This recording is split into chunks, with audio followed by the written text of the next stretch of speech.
Can be our actual superpowers and give us what we're calling the high sensory intelligence that we have as high sensory people to process deeply, think outside the box, solve problems uniquely that nobody else can find the answers for.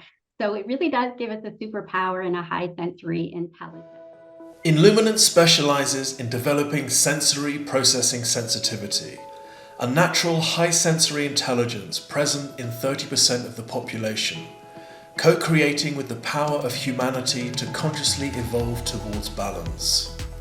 This session features trained high sensory coaches, facilitators and consultants who coach other high sensory people and partner with organizations globally.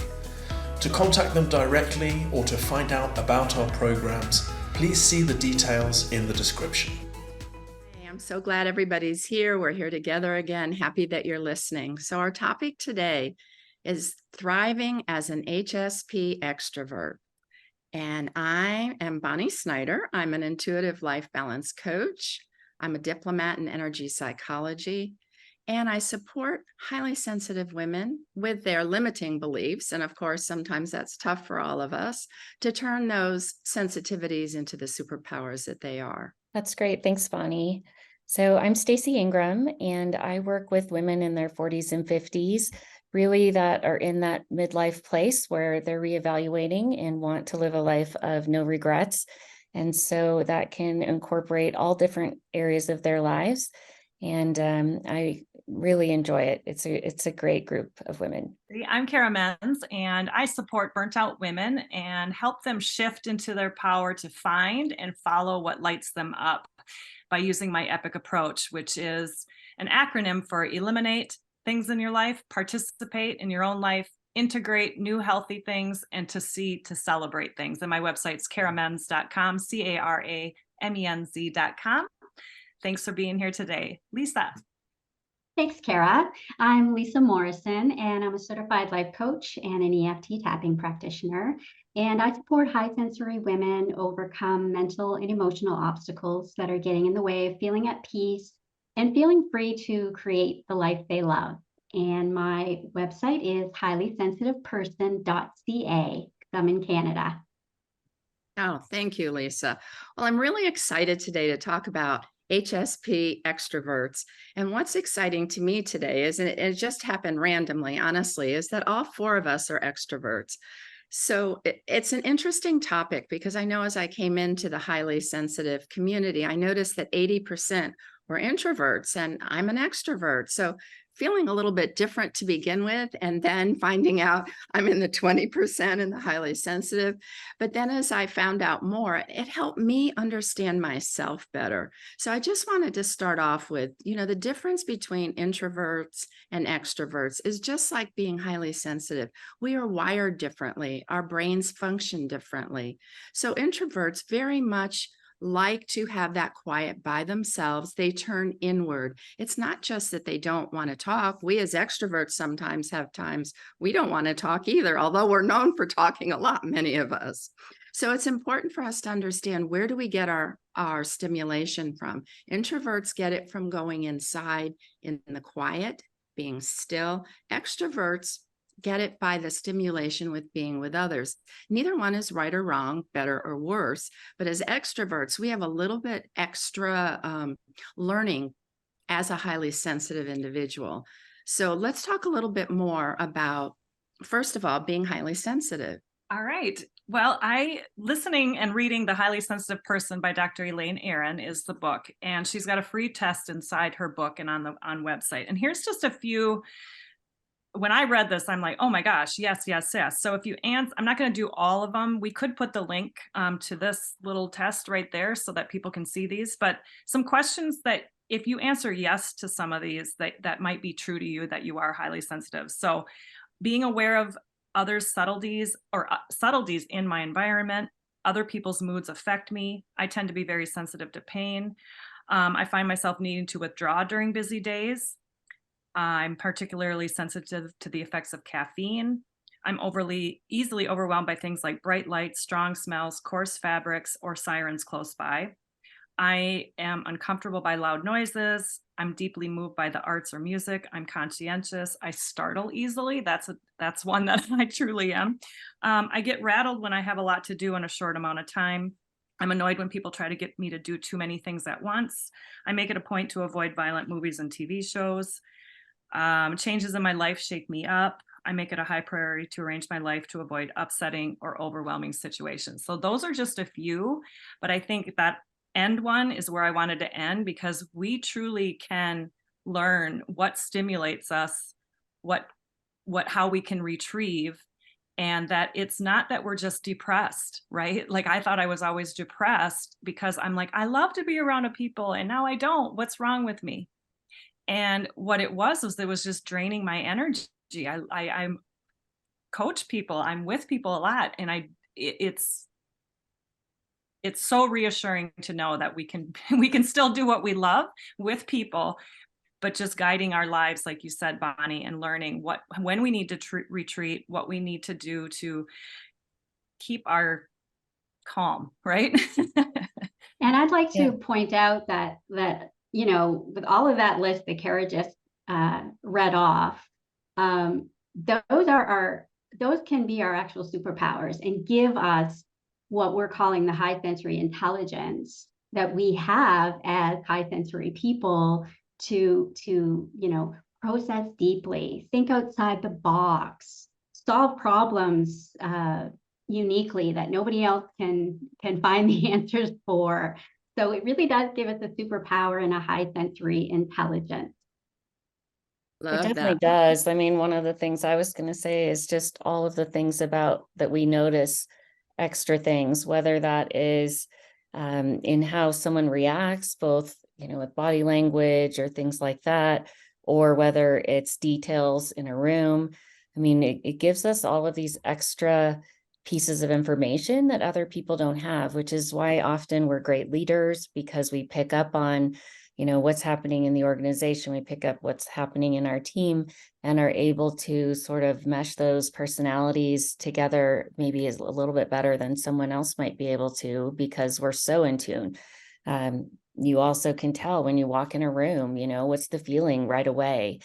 And if you're creative at all, you notice everything about colors and shapes and patterns way, way more than people that are not highly sensitive. So it can be a great superpower, to Lisa's point. And I think as extroverts, the one area that we struggle is we kind of walk this tightrope between being overstimulated and understimulated. And so being able to learn what the balance is for us as individuals in both of those areas. And as Cara said, when you were thinking, oh, am I depressed? Is there something wrong with me? I think sometimes when we're not familiar with this, that is where we go, versus saying, oh, wait, I'm getting a little bit overstimulated right now. I need to take a step back. Or really, you've made some really good points, Stacy, that whole balance, that knowing. I know when I was younger, my friends used to say to me, you're always on the go, you're always going. But like Cara, you mentioned not really realizing how tired I would get, or even for teenagers or college students, I would go to the fraternity party and I would be exhausted. And I didn't know, Lisa, like you have shared before we got on the recording, to tell people it's time for me. I need to go now. I would stay to the end and then be wiped out for days. And I'm not a big drinker, so it wasn't huge. Although alcohol, I couldn't drink much and thought there was something wrong with me. I'm just sensitive to certain things. So I think that walking that balance is important. I resisted as an extrovert because I didn't understand. I wouldn't get depressed, but I was like, I needed that stimulation.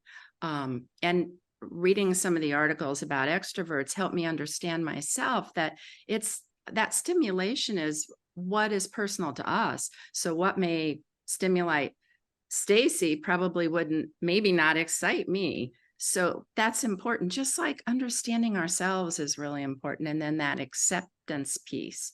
And I wanted to go back to one thing I think Lisa and Stacy, you both referenced, those superpowers that we have.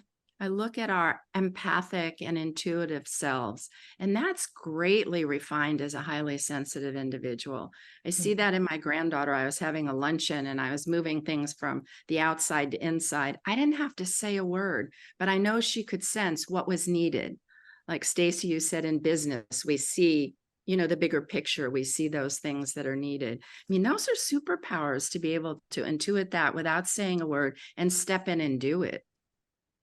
Yeah, and having the energy that we have, especially as extroverts, people want us around. Yes. So I get lots of invitations for social engagement. And that's where knowing yourself and knowing what you need to balance out your life comes in handy, because you have to be willing to say, I'd love to be there, but I've got too much on my plate right now, and give yourself the time out that you need. And just feeling free to quietly leave a party without guilt, without having to do all the goodbyes, because that takes a lot of energy. And just it just, these things help you thrive as a highly sensitive extrovert. Knowing yourself, owning it, and just doing what's right for you is so important. I think I just too. Go ahead. I was Oh, just going to say, I just learned something from Lisa. When it's time for me to leave, what I hate the most is having to go do all those goodbyes, and never really understood why. But I think I'm done. I'm tired at that point. I've been the bright light, the extrovert, the social chatting up. So thank you for that. That was a great tip. Yeah, and just to add a little bit more onto that before Cara speaks, I do quietly sneak out. I just quietly leave, and then I send a text to the host or hostess afterwards and say, my battery was low. I snuck out quietly, but thanks so much for the party, and see you next time. And I always get a positive response back from that, because people do wonder, where'd she go? Where'd you go? Right? They will wonder. So that does help as well, just move things out and allow you to do what you need to do for yourself. Cara. great, Lisa. That's really good. I think in my years, I'm almost 4 years alcohol free, and this might really help somebody who's like, I'm an extrovert. I love to be around people. I love to be at events, and I mean, I've led meetings with hundreds of people and have continued to go to these conference parties and events, and dancing till late. And what subdued my real pure need to probably leave was alcohol. And that can really wear you down. I mean, because when you have the alcohol, it numbs everything out. So the noises didn't affect me as much as I thought, per se. But once I remove that, I'm like, wow, I can't be here this long. I can't handle this much noise. I can't handle these bright lights, this shit, like, I'm like, what did I put myself through those years drinking and putting myself in an environment that I actually didn't maybe want to be in that long? And in hindsight, I'm just here to help other people realize that, you guys, if you're not comfortable, the alcohol is probably making it worse. So that gave me permission to say, you know what, I can handle this for a little bit, but I don't need to numb this out anymore. I just need to step away and give myself permission to know what lights me up, what drains me out. And alcohol truly was just numbing out the things that I just wanted to say no to, but I don't think I was comfortable saying no to. Oh, And I Cara, think based on what Bonnie was saying earlier, just as far as to what things light one person up might be different than another, which is for us to just realize is okay. Like, even though we're all introverts, we have different interests. And so, one thing we might want to go to, someone else wouldn't. And I was reading one thing about the fact that, an HSP that loved music and concerts and everything else, but the noise would really start to bother her. And so she would wear earplugs. And honestly, then she felt like she could endure the whole thing and still enjoy herself the entire time, instead of feeling like, oh, I need to leave, or I've got to go.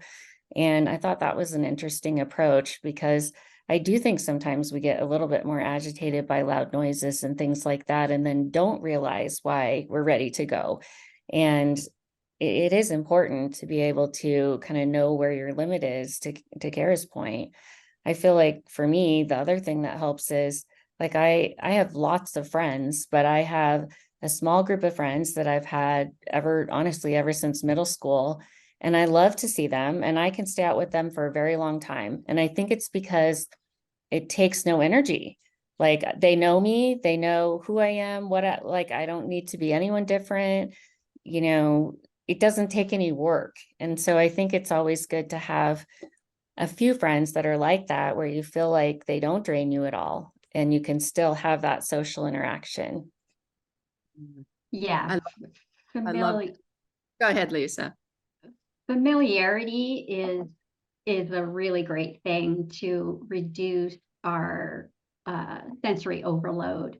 And in a high sensory group that I'm in, a lot of people in there talk about how they watch the same movies even over and over again because they know what's going to happen and they're familiar with it, and it's entertaining them and it's giving them some downtime, but they don't have to process everything all over again from new. So that's the same with why we like being at home in our own environment, or maybe why we like to go to the same restaurant sometimes, and why some friends are just more comforting and less overstimulating than others. And just to Cara's point too about the alcohol, I definitely used to numb my senses with alcohol when I was younger without knowing that that's what I was doing. And so a lot of high sensory people are unconsciously doing that and using alcohol to numb out.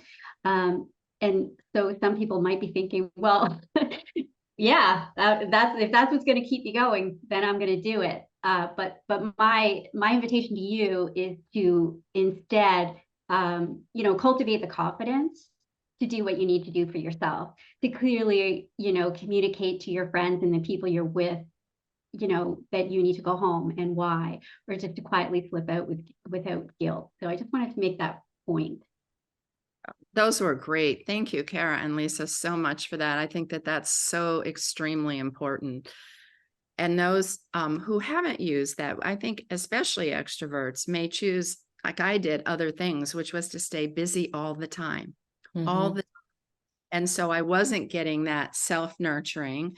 And like Stacy, I had a set of friends who, knew me, understood me. It was safe to be with them. But even when they weren't around, I would find something to do to be busy, whether it was with my children or whether it was with, extra work, things I had to do for work. I didn't stop and do that self-care, that be still, and probably that numbing piece. We're afraid to go inside and look at ourselves and see what's going on. And I know for me, I grew up with somebody in the house all the time. I went to college and I was a day hop student, so I drove. And then I got married right before I graduated. So I was never alone.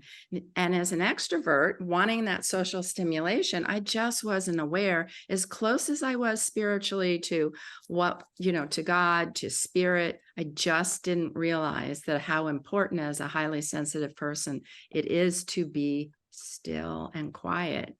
And if you can't meditate, that's okay. Fine. Sit out in nature for a little bit, take a walk. I still do listen to things that have words instead of quiet, although I have learned over the years to just be quiet and be as quiet as I can, but that's not a have to.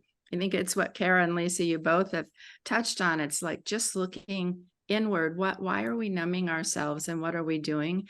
And not guilting ourselves, but just saying, what can I do a little differently to be still and nourish myself? And maybe, as Cara or Stacy, both of you said, the beauty, just go look at something that's beautiful, just, to keep refocus our minds. Just being in nature helps us calm down. And you all will laugh, but I've been told for years, go in nature. Well, my friends disinvite me camping.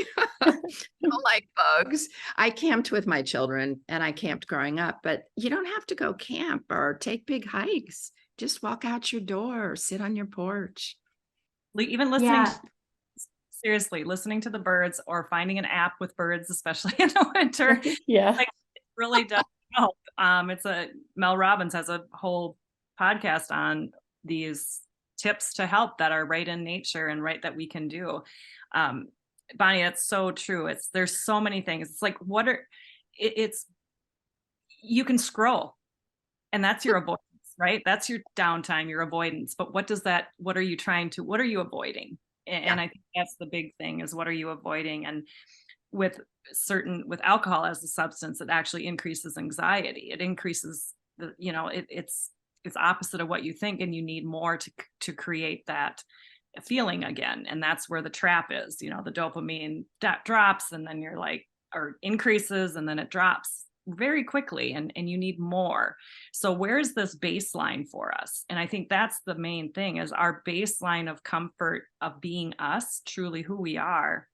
And knowing that if you are highly, extroverted and you're stimulated at the time, something I've really learned to do is wait 24 hours before I start creating or start inviting or start doing all these things, because I'm so excited at the time that sometimes I overload myself thinking I'm going to do this and I'm going to schedule this. And then I look at my schedule when I'm chill and I'm like, why did I do all of this? I must have been in an excited time and moment that I said yes to these things. So I really have been just 24 hours before I schedule things and really think through things and look at my whole week or my whole month before I say yes to things. So that's helped me a lot. I mean, it is a good point that I think a lot of times we don't want to say no. And for us to be able to do that and feel comfortable and confident doing that, and to really look inside, like we've been talking about, and not create habits that get us around doing that, whether it is busyness, like Bonnie was saying, or alcohol or something else. There's so many things that we do as sort of an avoidance tactic, versus really thinking about, okay, why is this bugging me? Why am I so exhausted? I mean, I find even with holidays, I love doing holidays with lots of people and everything at my house. But once everyone's gone, I'm exhausted, like not so much physically, but mentally I'm exhausted. I like just want to sit down on the couch, with my husband and watch TV or something. It's like, I don't want to do anything else. And I think sometimes people feel like, oh, well, I can't do these events, or I can't. And I feel like you can, as long as we just build in the time that we need as well to be able to manage our emotions and how we're feeling, so that we don't wear ourselves out, because it is so easy to do. Yeah, those are definitely good points, Stacy. I have certainly gotten myself to the place now where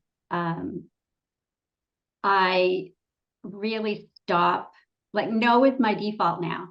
Like no is my default. And yes is the thing I have to stop and consciously think about first. And I watched a long talk with Elaine Aron, the one who wrote The Highly Sensitive Person. And one of the things she kept saying over and over again was, stay in bed. Like stay in bed. She actually said for hours, like give yourself no stimulation. Like there's sometimes where I don't even want to go in nature because I have to go outside and the breeze is even too much to deal with.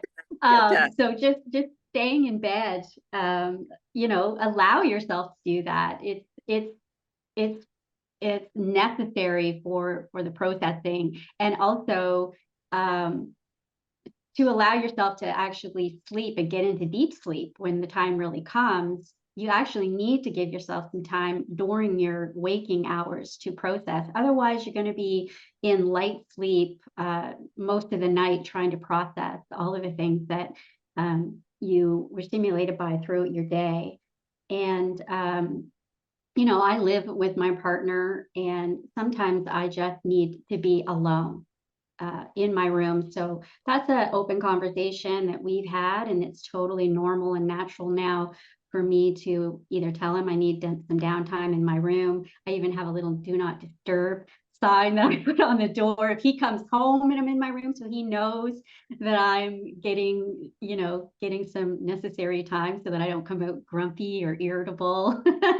He has realized the reward of letting me alone, because I'm obviously much happier when I get that space. So these are some things that you need to work out if you do have a live-in relationship. And this is actually one of my special interests, is HSPs in relationships. So I do a lot of coaching around that too, because I have some very unique things that I do in my relationship that are a little controversial with the status quo that we'll talk about in another episode.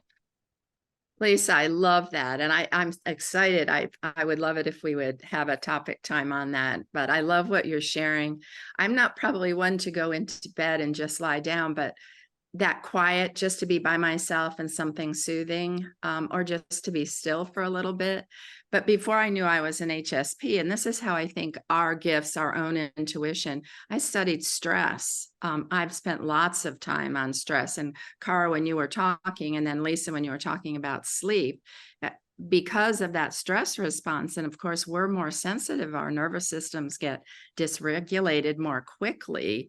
Of course, we're not going to sleep. Of course, when we're super busy, and that's Stacy, when you were talking, I was thinking, yes, that's my go, go, go, go. And then I'm in the stress response, of which we all move into, but we are definitely more sensitive, which is why I think that self-care to me is really important, whatever it is that's healthy and nurturing.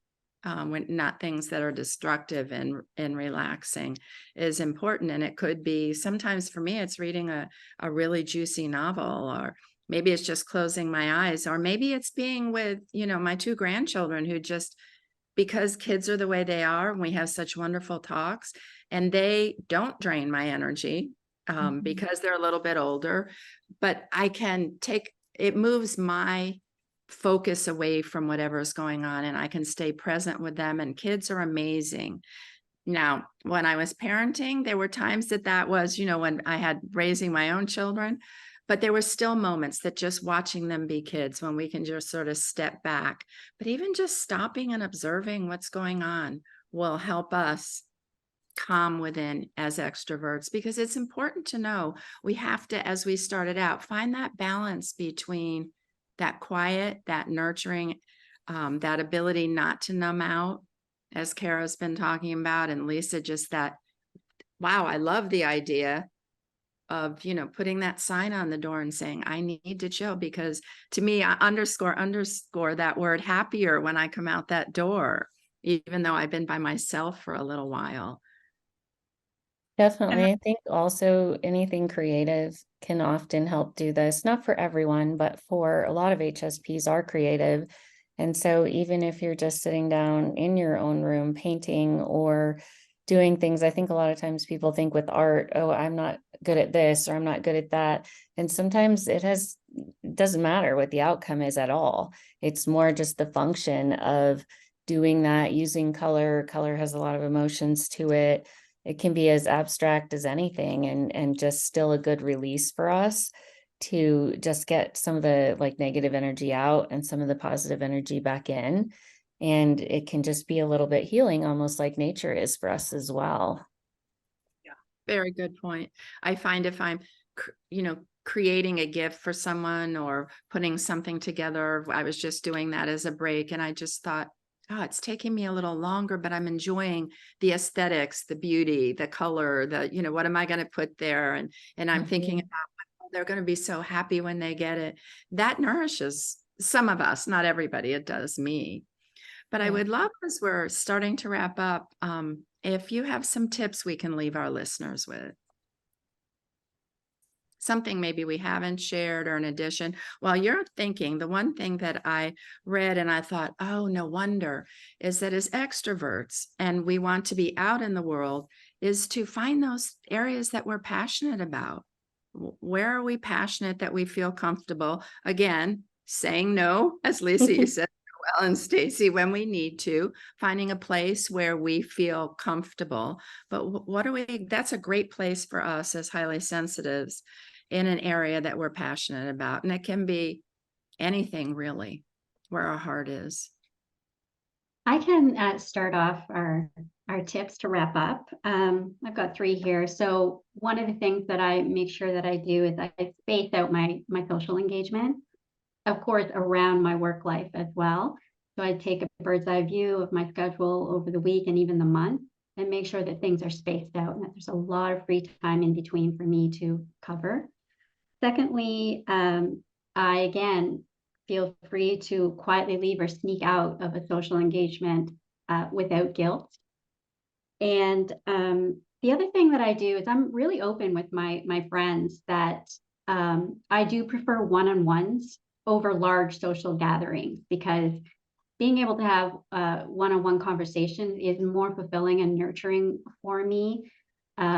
So I do take the time to make sure I'm scheduling more small, you know, one-on-ones or just two to three friends together, and making sure that I'm really getting those meaningful connections rather than just being at this large party where you're talking surface all the time, which can be tiring. Beautiful. Back on that, Lisa, that's great. Some tips I have are make a plan. Like if you do go out, because we want to go out, we're extroverts, we love to do that. But sometimes if things happen and it drains us, we begin to kind of not want to. That's what happened to me. And so I had a plan with my husband if we were going out, you know, just I might say yes this morning that I want to do something tonight. But depending on my day and what happens, I might change my mind, or we might have a shorter time frame, or even a plan to, you know, if you want to change your relationship with alcohol, like a plan to say, okay, I'm going to go out, but I'm going to mix, you know, have water every other one, or just really see how I am. So a plan to me is really important. Like you said, Lisa, your schedule for sure. 24 hours before I say yes to something, for sure, especially if I'm on a high of wanting to do things, for sure. And really, like you said, Bonnie, meaningful work for me is, and a lot of my HSP clients, is huge. And that's what this middle-aged is kind of this great resignation. People are going, wait, what truly does light me up? What is going to make me energized and fulfilling, that's going to be healthy for me, that I can do? And I think that's a big shift in the people's work at this point. So, you know, I always tell my clients, well, if you've been through something, if you've had a challenge in your life, really, you're the perfect person to share that with somebody and to help somebody through that before anybody who has a title. So if you've had an experience, I really encourage anybody, a vulnerable experience or something, if you're ready, speaking about it really lessens that for you. And it also can encourage others to become vulnerable, and you can help them in that. So I really encourage people to give that a shot and just start researching things that light you up about that, and see how you feel after you share it with a few people. I think that is really important. And as you mentioned, I mean, just going through something gives you so much knowledge because you've experienced what's gone well, what hasn't gone well. And being able to share that with someone else is, you know, I think it helps both of you, really. And so it is a great way, as we're coaches and being able to work with our clients, being able to really kind of tune into all of those extra things. And I think, to your point, especially like the women I work with that are sort of midlife, a lot of them, once their kids are gone, really start to reevaluate, you know, is this the life I want to live? Is this what I want to be doing? Or I've always wanted to do this, but I never did it because. And so being able to sort of focus on those things that do light us up, but also just to bring us back kind of to this whole extroversion piece, is when you're talking about planning ahead and scheduling your time, I think it's also important, like, let's say you're going to an event with friends, you really need to think about upfront, do I need to drive separately because I might need to go and they're not ready to go? Do I need to do this or that? You know, also really communicating with our partners so that they really understand maybe why we're feeling a certain way or why we're doing something up front versus just being caught off guard a little bit. So I think that communication piece is really key, so people understand us a little bit better, whether it is to the host of the party or to our significant other, or friends, you know, just being able to really verbalize and understand ourselves enough that we can explain it to someone else. And then you guys will think this is a funny tip, but so my husband has a huge family and we never host. I'm like, why do we never host? Why can't people come to our house? And what he said to me the last time I asked him that was, because I want to leave when I'm ready to leave. And if we host, I have to stay here the whole time. Which is a good point. I'm like, well, yeah, but but sometimes that is true. Like sometimes we have to figure out, you know what, I'm maybe going to make it so I'm not stuck in this situation as much as we can.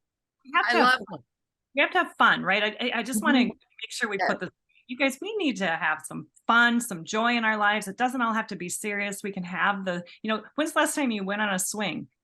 Or something like that, you know, like I love doing that kind of thing. So I think we need to really be like, okay, I can have some fun by myself as well, and bring that childlike play out to really enjoy like ourselves and find out what lights us up, like we kind of have Yeah. talked about. So I think knowing we need people, but knowing we can still have that without the need of people, as like I you were have saying. bubbles on my deck and I have adult children and they give me a hard time. And I'm like, I always say, well, you can't tell me when you're in a bad mood. If you go out in the sunshine and stand on the deck and blow bubbles, you can't be in a bad mood. Like it just goes away. So That's awesome. like you just have to have them. The adult children, it's when you have the little grandchildren, they're the ones who will just love it. Cara just got a swing to put on my porch. We were in North Georgia and there was a swing couch. We didn't have a lot of space, or else I would have liked the whole bench. And I love it because one, it soothes me, and I have a swing outside too, which I go sit on. But this is comfy now, and I can read in it. So I love your idea of the whole idea of fun, because what is life if we don't have fun? And if we circle back around with such amazing tips, and I'll give the easiest one is schedule your self-care. Yes, look at the calendars but schedule it. If you're one who doesn't stop, put it in your calendar.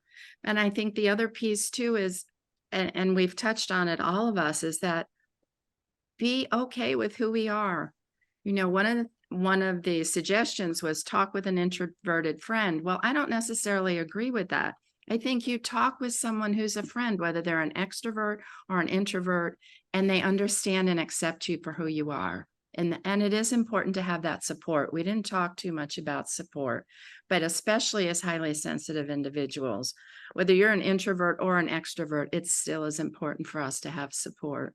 And for people to be able to mirror back to us in a loving way, both our superpowers, our gifts, and those places. Gee, Bonnie, you look like you're really stressed again. How much are you doing? Good question. So I believe we've given our listeners a lot of great tips who are extroverts, and even those who may be listening. And if you're an HSP introvert and possibly you have an HSP extrovert friend, that will help. That you'll understand that they're wired in a way that stimulation is important for them. It's just finding that balance. Definitely. So thank you so much. Look All right. forward to time. Bye, everybody.